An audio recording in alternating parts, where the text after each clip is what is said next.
পার্টির পক্ষ থেকে ব্যারিস্টার সুমনের বোন হিসাবে আপনাদেরকে অনেক বেশি ধন্যবাদ, কৃতজ্ঞ চিত্তে স্মরণ করছি যে আপনারা আমার ভাইয়ের জন্য এত বেশি মাথায় নিয়ে আপনারা আসছেন। আমরা সবসময় ওকে গালি দিতাম যে ও কেন এত সমাজ সেবা করে। আপনাদের এই ঘাম, এই শ্রম এখানে প্রমাণ করে ভালো কাজের জন্য অবশ্যই মানুষ আছে।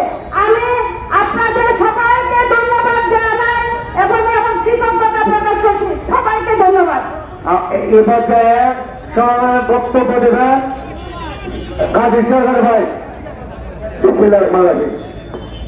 আপনারা সামনে নমাজকে আগে প্রাধান্য দিতে হবে।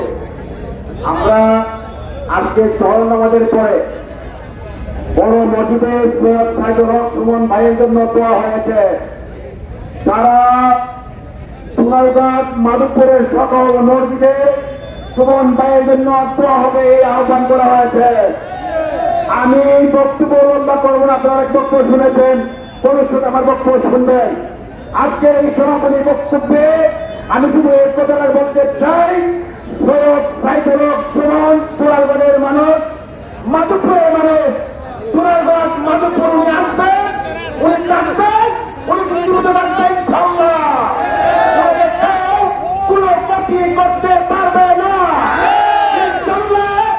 আল্লাহ তাআলা আমাদের সাথে আছেন।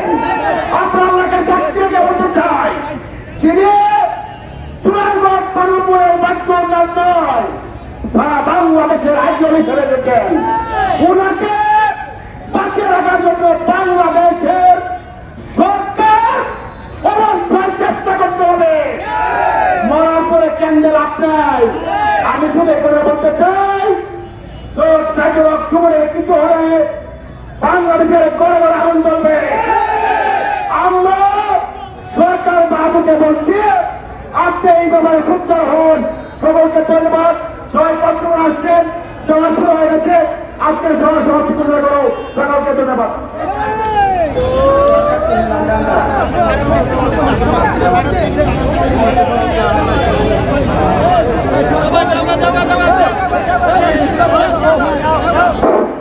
সবাইকে ধন্যবাদ। আজকের সভা এখানে সমাপ্তি করা হলো। জয় বাংলা। বৃহস্পতিবার ব্যানারগুলা আপনার কাছে আজকে বিশেষ করে আপনাদের প্রস্তাবে নিয়ে যাবেন। ব্যানারগুলা কেউ ব্যানারগুলো কষ্ট করবেন না, ব্যানারগুলো আপনাদের কাছে রাখবেন এবং বৃহস্পতিবার আপনার রাখবেন।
অবশ্যই আমরা প্রশাসনের